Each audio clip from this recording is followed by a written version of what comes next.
Handa na po bang tumanggap ng pagpapala? Amen. Napakasarap pakinggan kasi pagpapala, di ba? Sino handang tumanggap ng pagsubok? Diba? Pwede din. Amen. Kasi alam natin powerful ang ating Diyos.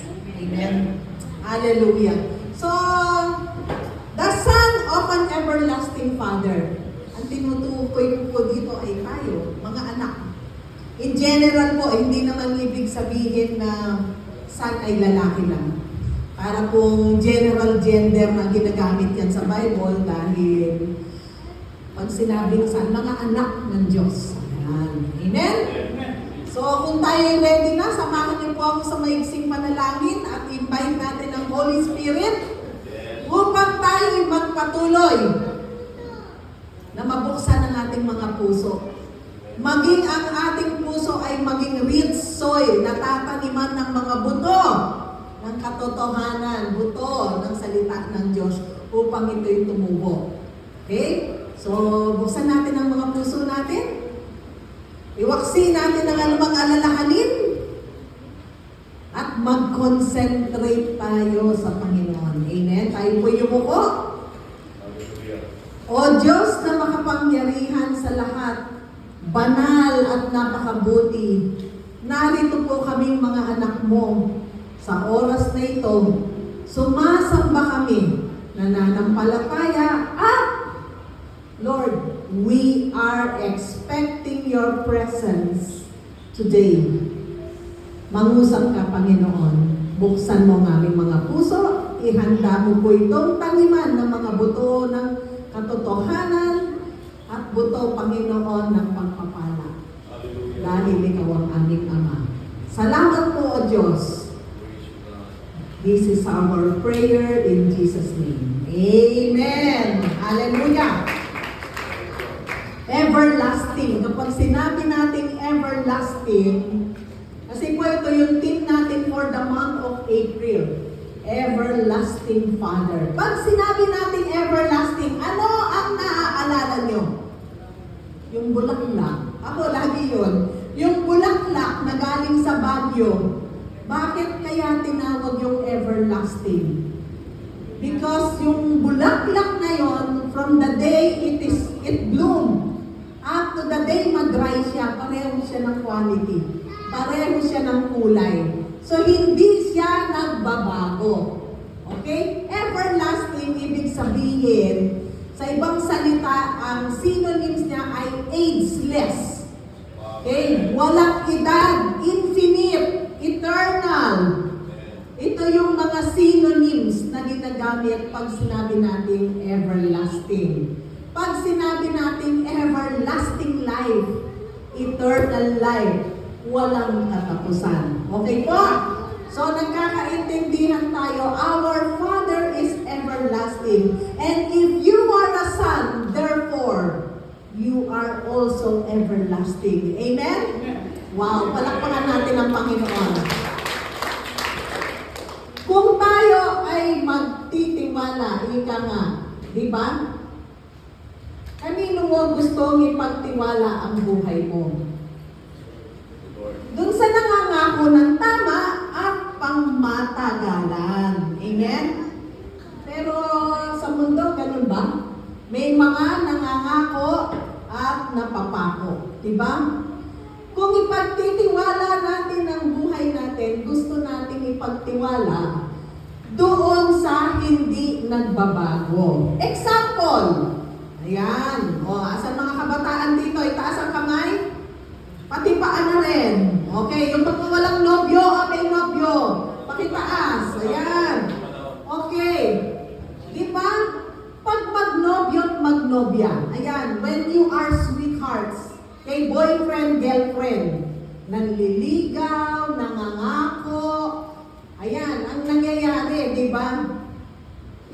Nanliligaw pala, process. Tapos anong kasunod? Sasagutin. Tama? Kasi ko-confirm natin yung relationship. Bakit natin siya sasagutin? Okay? Kasi may nakita tayong pag-asa. Confidence. Di mo naman sasagutin kapag wala kang nakitang maaasahan ka dyan di ba? Kung ibabaon ka lang sa kasalanan yan, sasagutin mo pa ba? Definitely hindi, di ba? Sino ba naman ang may gusto na ang buhay niya ay pariwara? Tama? So, sasagutin natin dahil may nakita tayong confidence.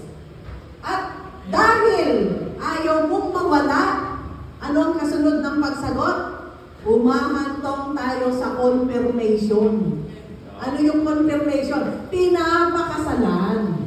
Kasi ayaw mo siyang mawala at gusto mong magkaroon ng forever. So, tayong mga Kristiyano, okay? When we pray,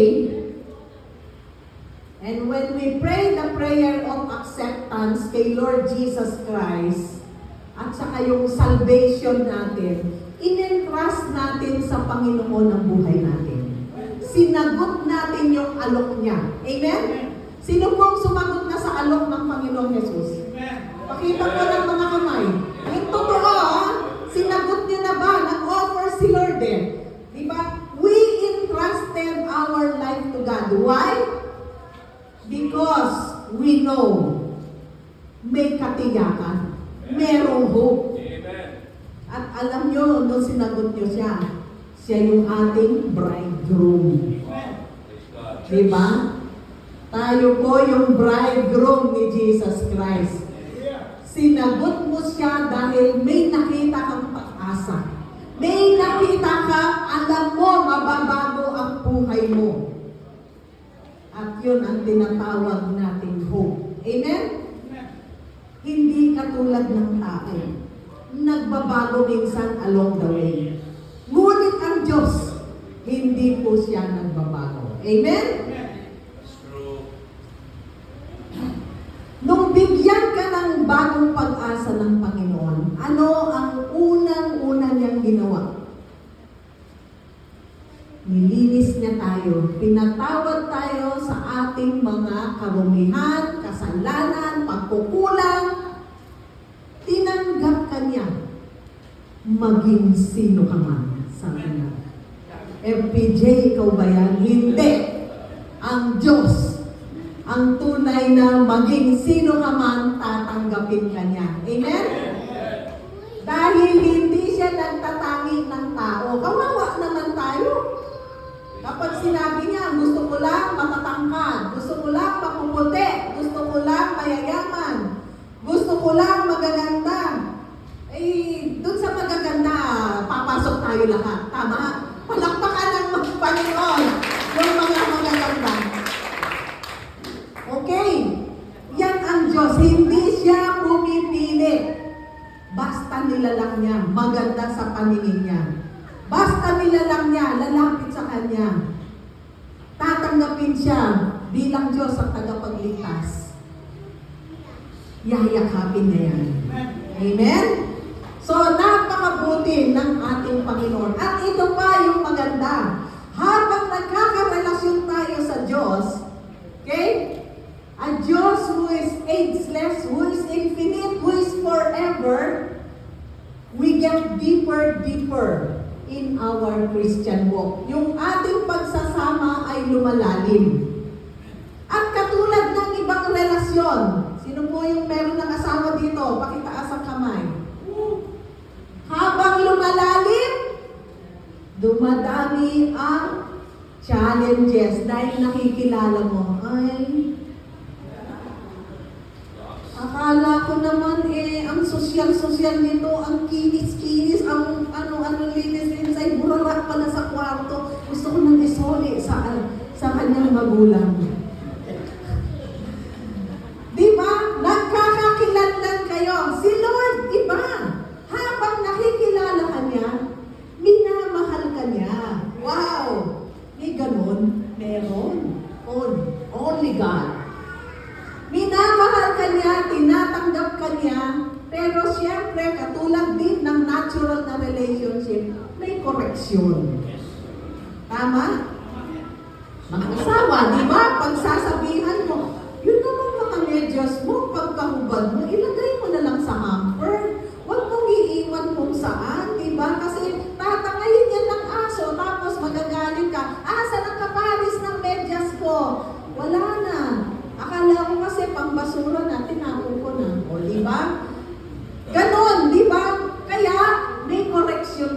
tayo sa Panginoon. Amen? Ang nakakatuwa doon, hindi painitin ang ulo ni Lord. Hindi katulad ng tao, di ba? Kasi lagi siyang may mercy. Graceful siya. Amen? Lagi siyang may awa. Naku naman itong anak kong po. Hindi na natuto ulit. Naitanong niyo po ba sa sarili niyo, bakit itong pagsubok na ito, palagi kong nararanasan? Kasi repeater ka, sister, brother. Ibig sabihin, hindi ka pumasa. So hanggat hindi ka pumapasa, inuulit. Pero luminipis, makikita mo hindi na siya mabigat. Pagaan na siya ng pagaan. Amen? Yan ang Christian walk natin. So, sa kabila, okay. Hold on. Bumilis yung ating lipat. Ngunit sa kabila ng tagumpay at mabubuting gawa ng Panginoon at mabubuting plano niya para sa atin, bakit minsan pinipili pa natin na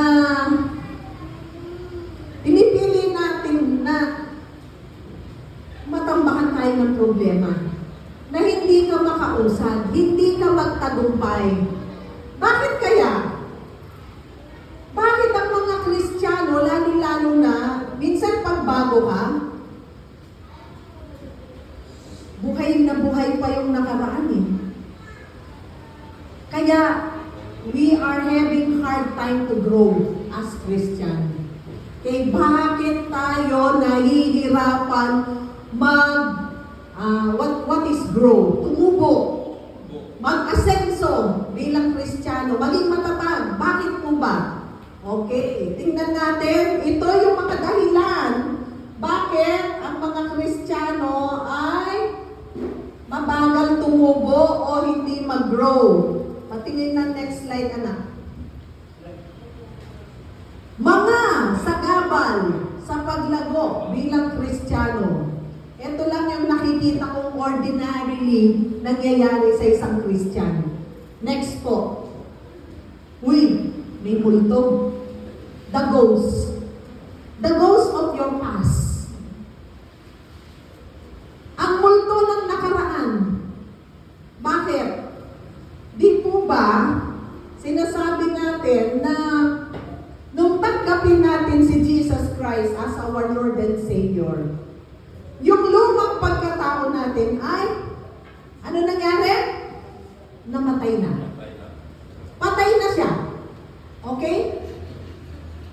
At kung tanggapin mo si Kristo Jesus bilang iyong Diyos at tagapagligtas, merong nag-resurrect sa'yo isang panibagong buhay. Isang panibagong tao. Amen? Kaya bumabagal tayo mga bilang isang Kristiyano sa paglago. Yung multo, the ghost, the dead old self, pilit mong nire-resurrect. Okay? So, why do we choose to keep living in the past? Bakit po ayaw nating iwan ang ating pangit na nakaraan? Why always entertain and welcome those old things? Konting kalapit lang. Nabubuhay siya sa'yo. Why always? Okay? Fill your mind and remind dun sa mga kasalanang ginawa mo. Bakit ba ayaw mong lumaya dyan? Bakit mo pilit na binubuhay yan? Yung mga mali mo, yung mga kahinaan mo, yung mga masasama mong ugali, at yung mga desisyon na mali na ginawa mo sa buhay mo, bakit ba pilit mong ninanamnam yan? Eh, patay na yan. Ghost na, ghost. Okay? Yan ang totoong ghost. Wala pong ghost na multong nagpapakita yung patay. Ito po yung totoong ghost. Ito yung totoong ghost sa buhay natin. Why? Dahil tinatago nyo yung skeleton. Kung baga sabi nga sa English, you have the skeletons in your closet. Pag binuksan mo, wah! Andyan pa siya. Ayaw mo siyang itapon. So, balik-balikan mo talaga. Every time gusto mo siya sinisilip. Wah! Di ba? Why? That ghost should disappear. Okay? Ghost. Ghost ang isang nagpapabagal sa ating pagtubo. Amen? Yung pangalawa, tingnan natin. The pack. Yan. Nahirapan ako maghanap nito sa English. Pero sabi ko, yung siga. Siga ka eh. Siga. Matigas ka. Anong ibig nating sabihin? Siga ka. Di ba? You are a punk. Siga ka. Matigas ka. Ayaw mong isuko yung luma mong pagkatao. Ginagawa mo itong makapangyarihan. Paano? Nirurule over ka pa niya eh. Ano sabi niya sa'yo? Tara, nagyaya si pare. Mare, tara, nagyaya si kumare. Tandaan mo, may Kristo ka na sa puso. Amen? Kaya, dapat iba ka na. Huwag mo nang buhayin ang multo. Huwag mo nang buhayin yung patay. Okay? Huwag ka nang magsiga-siga. Magpalambot ka pagdating dyan. Sumuko ka na sa Diyos. Okay? So, pangalawa yon. Ano yung una? Ghost. Yung pangalawa? The punk, the siga. Okay, yung pangatlo. Mabilis lang tayo. The seasonal o ang kabuting Kristiyano.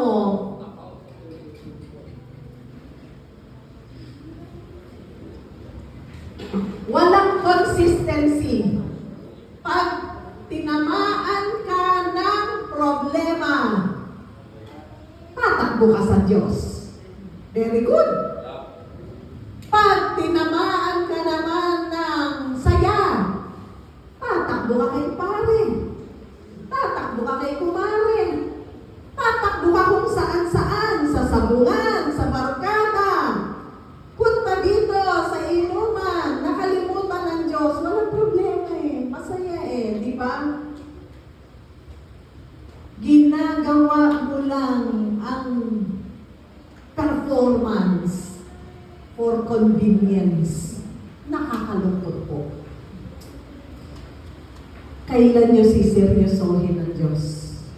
Kailan nyo siseryosohin ang pagiging Kristiyano?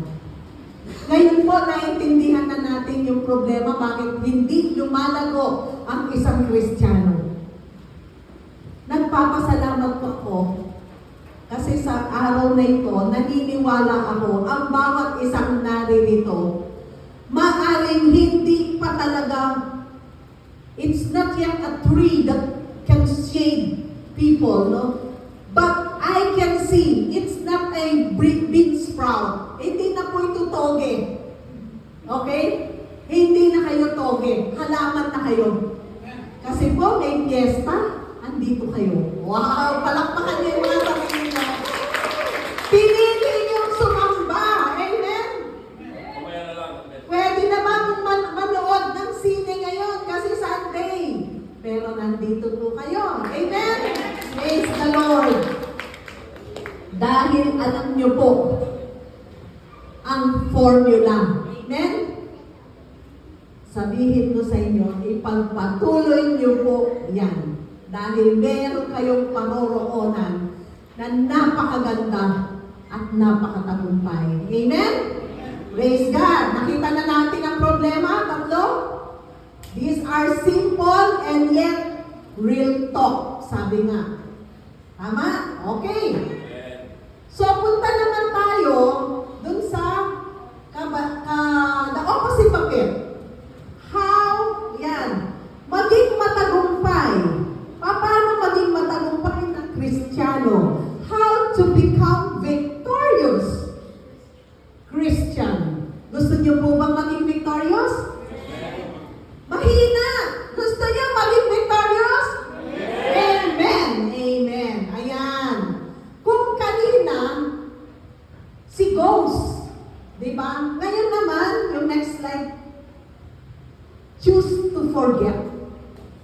Yan. Kalimutan na ang nakaraan. Sabi nga, Philippians 3:13 ang ating verse.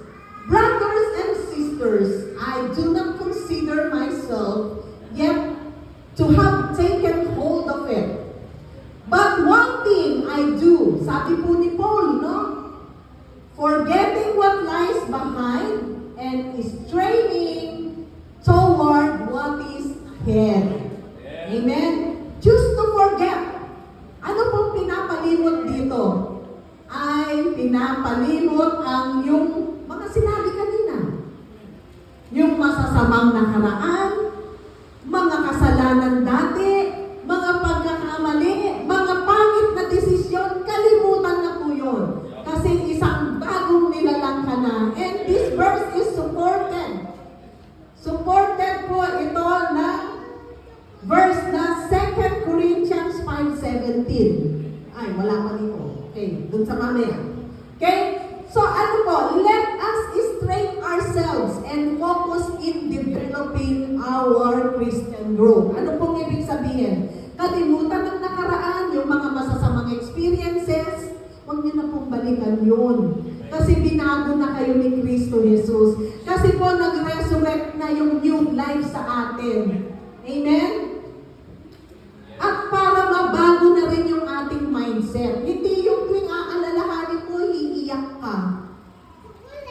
Eh bakit hindi tayo pumokus dun sa bagay na gusto ng Diyos? Pumokus tayo dun sa bagay na kung saan tayo mag-grow spiritually at kung saan din tayo magiging matagumpay. Amen?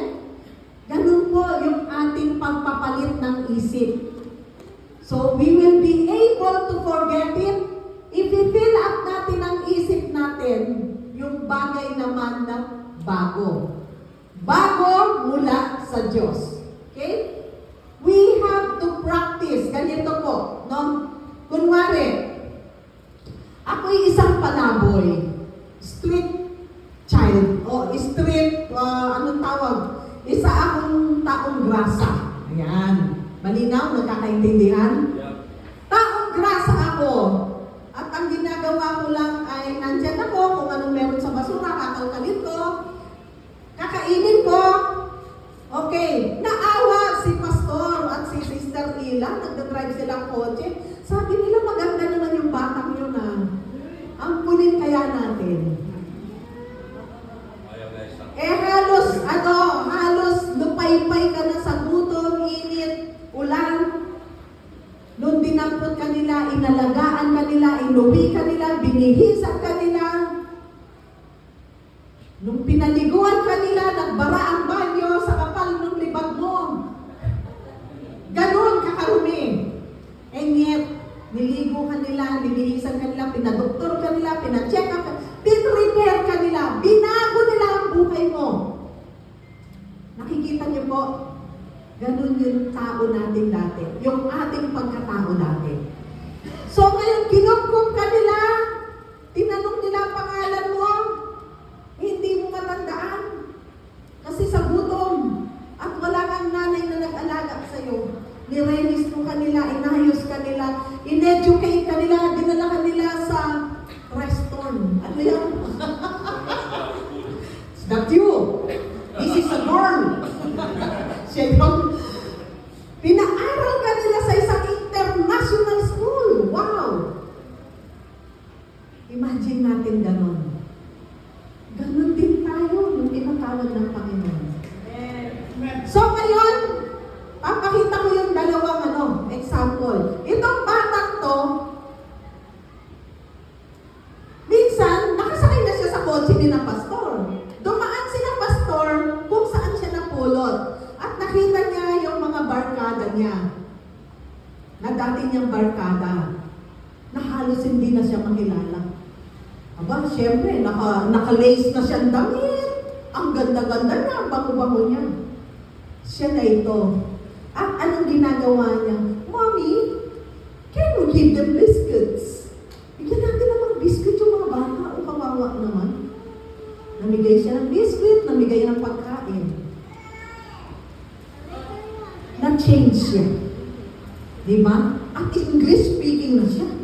Oh, Di ba? Ito yung isang pwedeng mangyari. Ito naman isa, ganun din, the same. Di ba? Isang umaga, nagising ang mag-asawa. Nawawala si Leslie. May pangalan na. Nawawala si Leslie. Nasaan? Hindi nila makita. Pinadyaryo, pina-TV, pina-TikTok. Nawawala si Leslie. At huling naisip nila, bumalik nga tayo dun sa kung saan natin nakita. Dinagdag nila si Leslie, marumi ulit. Nakikipaglaro ulit dun sa mga kasama niya. 3 araw, kumakain na rin ulit siya dun sa mga drum. Anong buhay ang pipiliin mo, kapatid?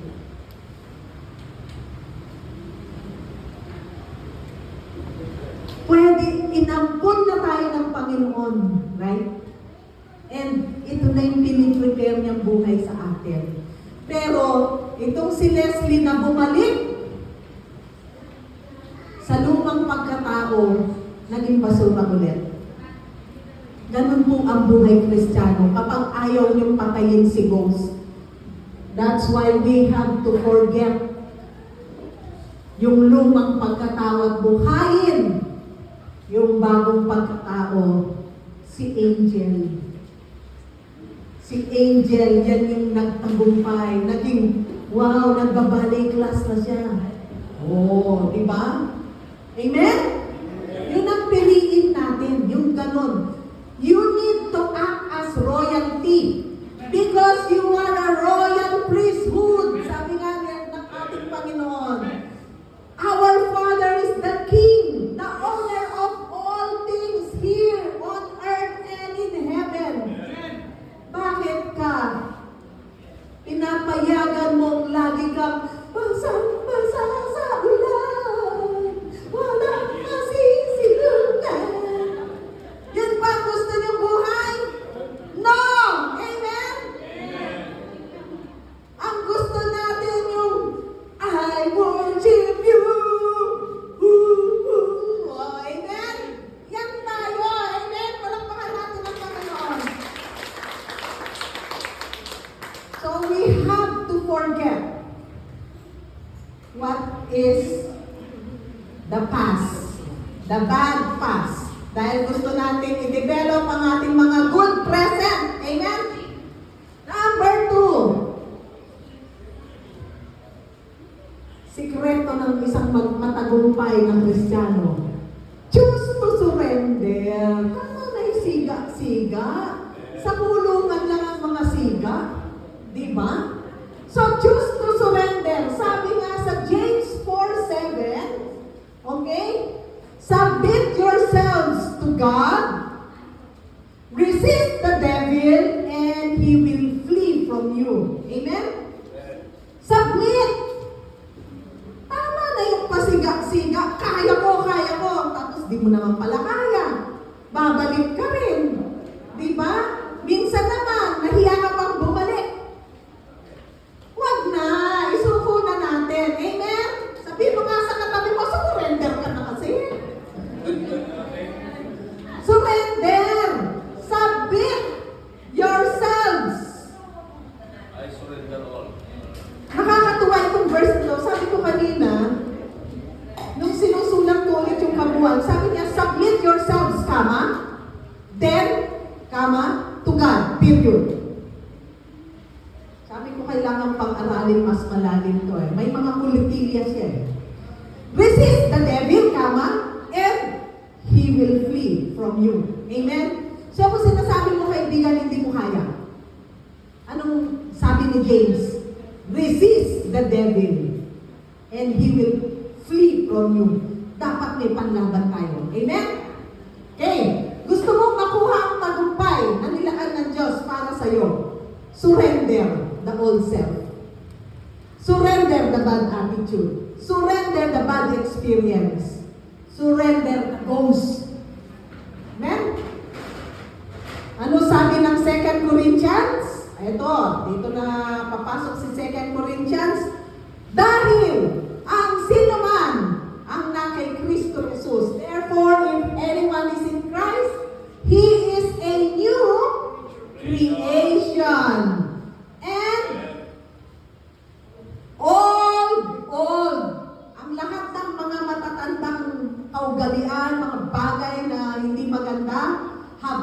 away. And all, lahat ng bagay ay naging bago na. Amen? So memorize natin to mga simple verses to. Okay? So praise God, dahil may formula ang Panginoon, madali lang pala. Sumunod lang tayo. Surrender, huwag ka nang siga-siga pagdating sa mga nakaraan nating pangit. Huwag mo nang ipagmatigas. Hindi, ako ito dati eh. Dati nga eh, kaya nga may word na dati eh. Di ba?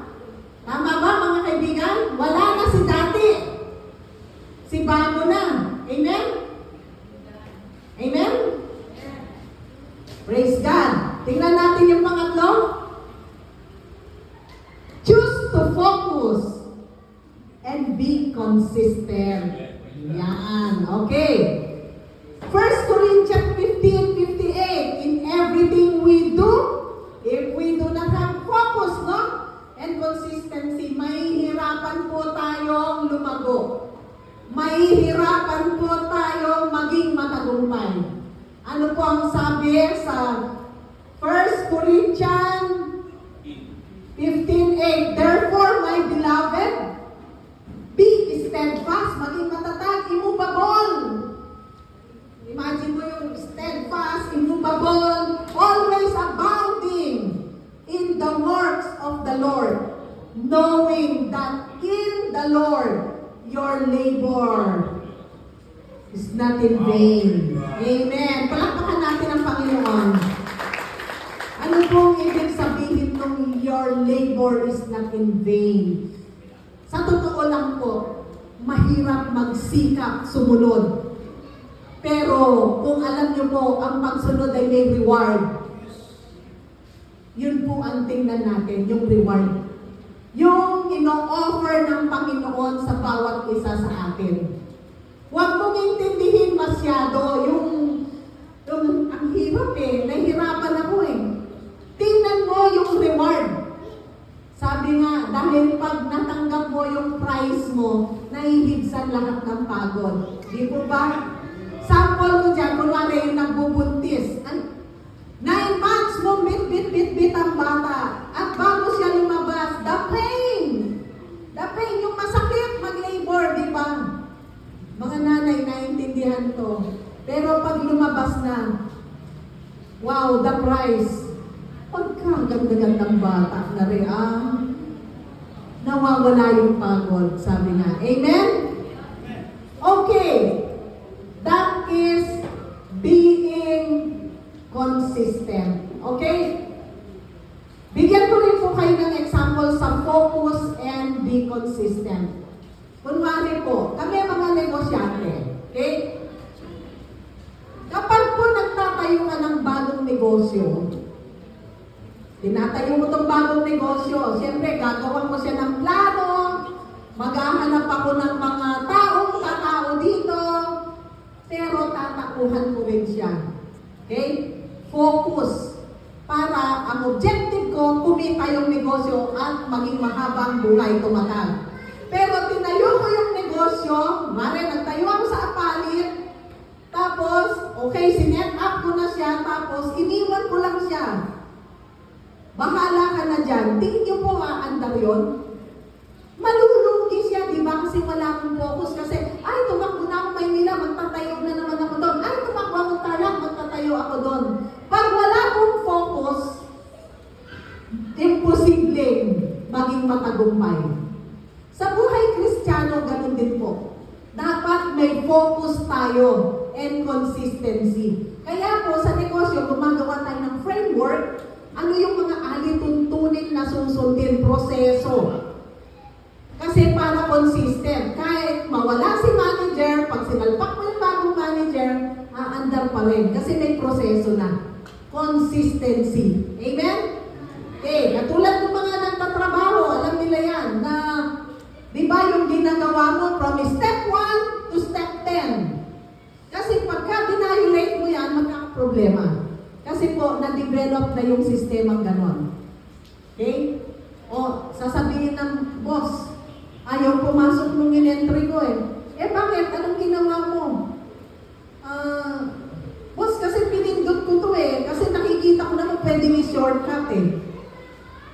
pagdating sa dulo, may mali. Senior cut eh. So you need to follow the consistency. Pumokus ka, kaibigan, kapatid, kahit sa buhay Kristiyano. Hindi pwede. Ngayon Kristiyano ako, bukas hindi. Ngayon Kristiyano ako, bukas hindi. Kailangan maging consistent tayo para tayo mag-grow. Okay? Sa building ng new family, yung mga bagong mag-asawa, mga nagpapalaki ng bata.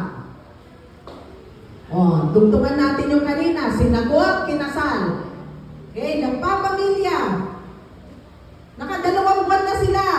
Wala pang anak. O sige, banding-banding muna, honeymoon. Nakadalawang taon. Okay. Matagal na yata ngayon yung 2 taon.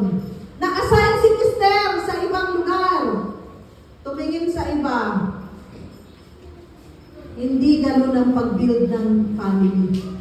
Dapat consistent ka doon sa pinangako mo sa asawa mo. Na siya lang. Amen? Dinesisyon mo yun eh. Okay? So sa pag-build ng family, consistency also. You are a father, you are a husband, and you are a son also. Di nawawala yun. You are a mother, okay? You are a wife, and you are a daughter also. So, consistent tayo dapat sa mga ganong paraan. Okay? In building our new faith, nangako ka na sa Panginoon, di ba? Sinabi mo na sa Diyos, tinatanggap kita bilang aking Diyos at tagapagligtas. Ikaw na nga yung bridegroom ko eh. Pero bakit ka nangangaliwa? Bakit ka umaayaw? Focus and consistency in our faith. Medyo mahirap. Bakit po? Kasi hindi natin nakikita yung ka-engage natin. Pero nararamdaman, tama? Bakit nararamdaman? Pag nag-pray tayo, sinasagot niya, di po ba? Kailan po kayo siningil niya sa inyong hininga? I remember a story, bigla lang nag-flash ko na quick pick lang. There is this 98-year-old man who was hospitalized. And, bakit siya na-hospital? Kasi 98 na siya. Hirap na siyang huminga. Kumbaga, siguro, hirap na siyang humigo. Inhale nga kayo, inhale. Tingnan ko, inhale lahat. Yan, mahirap na siyang humigo ng hangin. Katabi pa niya, medyo malaking butas ng ilong. Then, joke lang. Naubusan siya. Higop tayo ulit, higop. 1, 2, 3. Amen. Okay. Na-hospital si Tatang. Okay, na-hospital si Tatang at na-hospital siya sa loob ng 2 buwan. Wala siyang ibang kaso kundi hirap huminga. So, ang ginawa sa kanya, nilagyan siya ng bulba, yung oxygen, no? Since mahirap siya huminga, yan si Tita Ham, naranasan niya yan, hindi yung ordinary ganon lang ang nilagay. Nilagay sa kanya yung may taklob. Para concentrated, pumasok agad. Para ma-extend pa, makapag-birthday pa siya ng 99. Okay, after 2 months, lumabas siya ng hospital at dumating ngayon ang doktor. Sinabi niya, Pang, ito po yung lalabas ka na ngayon, Pang, ha? Sabi niya, ano ang paglalabas? Anong gagawin? Ito po yung bill nyo. Sabi niya, ha? Ang laki naman, 2 milyon? Umiyak siya. Sabi ng doktor, Tang, sabi niya, since 98 ka na, ako naman matagal ng doktor, kumita na ako, bayaran mo yung kalahati. O kaya, gusto mo, lakarin ko, bayaran namin. Wala ka nang alalahanin.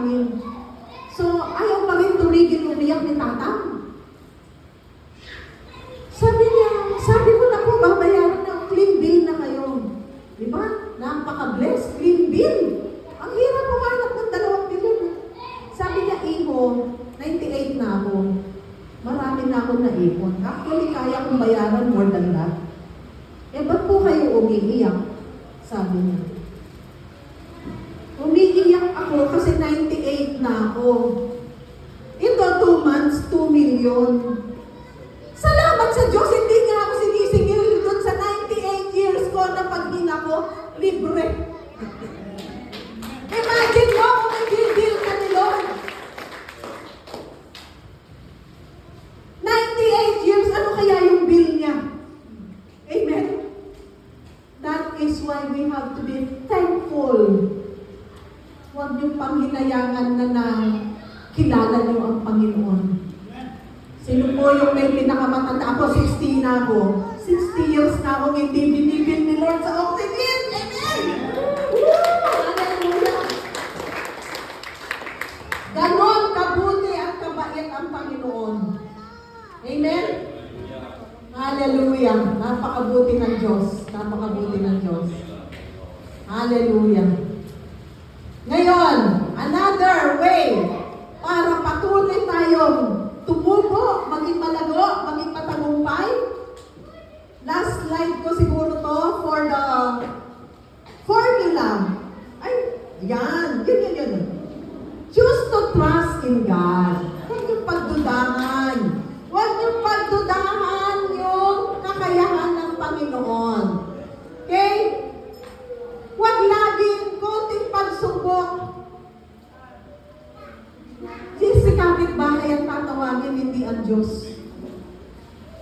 Matuto tayong lumapit agad sa Panginoon. Kahit si pastor, huwag niyo agad tatawagan yan. Tao rin yan eh. Si Diyos muna, si Jesus Christ, ang una nating lapitan. Amen? Huwag yung kung sino-sino. Kasi si Lord Jesus Christ, kaya niyang ibigay lahat. Okay? Sabi nga po sa Proverbs 3:5, favorite verse ko ng asawa ko, trust in the Lord with all your heart and lean not in your own understanding. In all your ways acknowledge Him and He will direct your path straight. Amen? So magtiwala tayo sa Panginoon. That is the formula. Magtiwala tayo. Ito naman ang, kumbaga, isisil natin yung pagtitiwala for another word of God. Kasi minsan, ayaw natin magtiwala kasi may duda. Tatanggalin ko po yung duda nyo. Amen? Gusto kong i-memorize nyo ito. O palagi nyo itong aalalahanin. Madali lang to. Kasi lagi ditong alalahanin, always remember this when you are in doubt.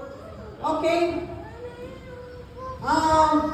I-sample ko lang, no? Ako, when I was having a very big trouble in my life, one of my old friends, all of a sudden, hindi ko siya kinakausap, hindi niya alam may problema ako, hindi niya alam ang dinaranas ko, tinatakbo ng aking buhay at that time. Pero bigla siyang, tapos kinausap ko yung kanyang asawa, nakakamusta lang. Biglang lumabas yung asawa niya sa camera, nag-uusap kami. Sabi niya, Dang kasi tawag sa akin ng mga old friends.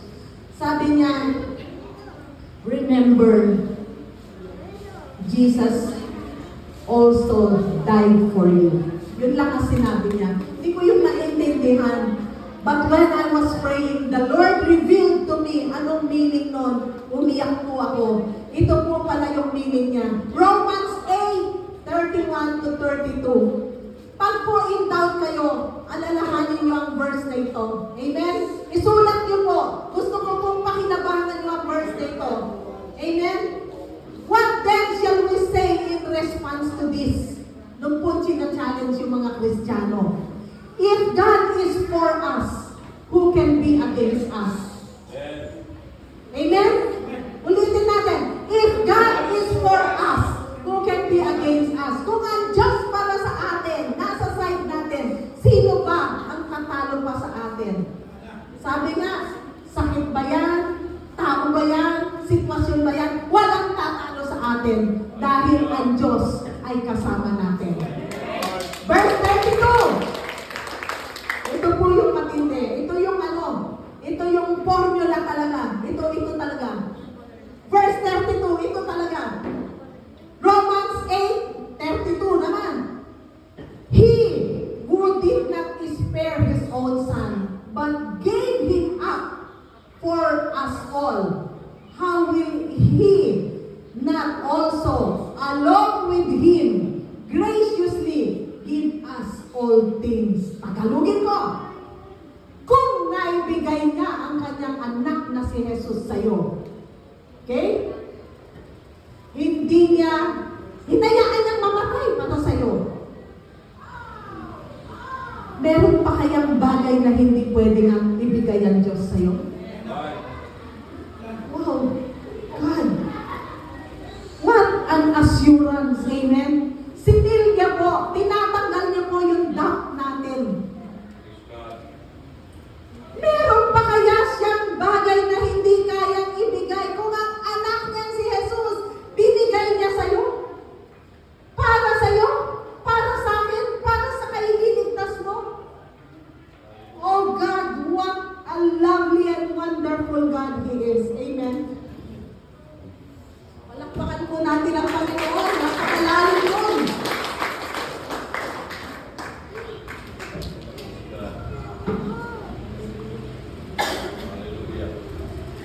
Ganyan kabuti ang Diyos.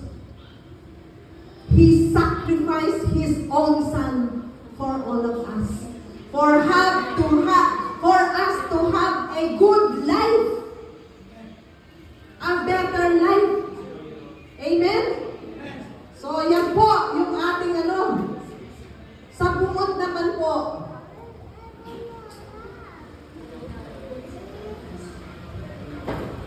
ang katapusan po natin, ang conclusion natin, the Son of the Everlasting Father is in pursuit of truth. Okay? Wala na ba akong slide? Ubus na? Okay na? Ayan ang conclusion natin. Conclusion natin. The Son of the Everlasting Father, tayo yon, ang mga anak ng Diyos, ang hinahanap ay katotohanan. Okay? Baka Diyos, katuwiran, pag-ibig, joy, peace, gentleness, kindness, patience, perseverance, meekness, humility, self-control. Self-control, ha? Sabihin mo nga self-control. Ang daming road rage dahil sa self-control na yan, hindi makontrol. Ang daming binugbog dahil sa self-control na yan, hindi makontrol. So tayo bilang Christian, self-control. O mga babae, nabibig, ha? Self-control din. Compassion, thankfulness, lagi tayong mapagpasalamat. Forgiveness, mapagpatawad. Contentment, hindi ka palaging naiinggit. And unity, huwag ka laging nagchichismis para i-divide mo ang pamilya. Unity. God, the Father, is ageless, eternal, consistent, and infinite. Yes, amen. And so are you, because you are all sons and daughters of the living God. Amen? Palakpakan natin ang Panginoon. Hallelujah. Woo! Hallelujah! May uuwi po ba tayo? Yes! Praise the Lord! Tayo po ay tumayo. Baka naman kasi hindi na umandar yung ating mga dugo. Tumayo po tayo at manalangin. Hallelujah! Ay, meron po kasi akong Pastor.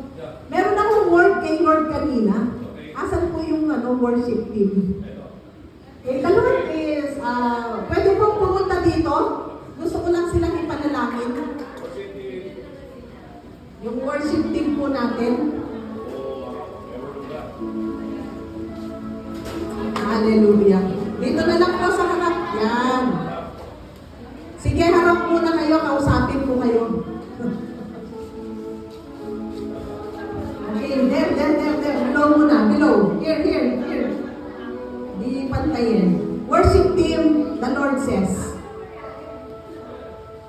He is so pleased the way you use your gift. Natutuwa ang Panginoon sa paggamit nyo ng inyong mga gifts. And the Lord says, it is time to level up. Level up kayo. Hindi lang sa worship. The Lord is looking at you not only to be used in worship, but the Lord is also looking at you to be used in the pulpit. To share the Word of God. To focus and be consistent. That is the Word of the Lord for you. Kalimutan na ang nakaraan.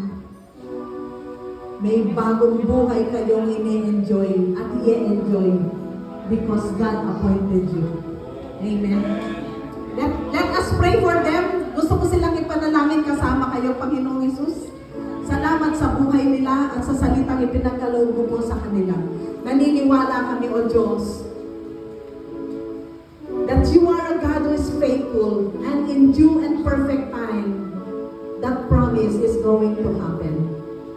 You have called them for a purpose and you have called them to minister more and more and more, not only in the form of worship, but also in the other avenue of the church, to save souls, to save their family, to be a witness in their workplace. Father, let their tongue and let their belly, O God, overflow in the word of truth. Father, thank you so much. Thank you, for I know, Lord, you are the God who called them and you are the God who promised them. And let this fit one by one, Lord, be guided according to your plans. Sabi mo nga sa Proverbs 3, trust in the Lord with all your heart and lean not in your own understanding. In all your ways acknowledge Him, and He shall make your path straight. And blessing will take over you in the name of the Father, the Son, the Holy Spirit. Amen. Amen. Palakpakan natin ang Panginoon. Tayo naman po ay manalangin. Ama, hayaan mo nga po yung mga salita ay patuloy na maging buhay, Panginoon, sa bawat isang nakarinig. Hayaan mo nga po ang puso ng bawat isa, Panginoon, ay matamnan ng buto ng pagtitiwala, pagpapala, Panginoon, pananampalataya. O Hesus Kristo, sa pamagitan ng iyong banal na dugo, naniniwala ako na ang Church of Zion na Palit ay isang magiging matagumpay, Panginoon, na church. Sa ang bawat isa dito ay magiging buhay na patotoo. Sa numan sila dalhin, makikita, sila ay kikinang, Panginoon. Sila ay magiging ilaw, Panginoon, sa numan sila ilagay. Salamat po, Diyos. And for this week, Panginoon, hayaan mo nga po na ang pagpapala mo ay patuloy, Panginoon, na ma-enjoy ng bawat isa. Blessings will take over us, O God, because you are our Father in heaven. Thank you, Lord. These are prayers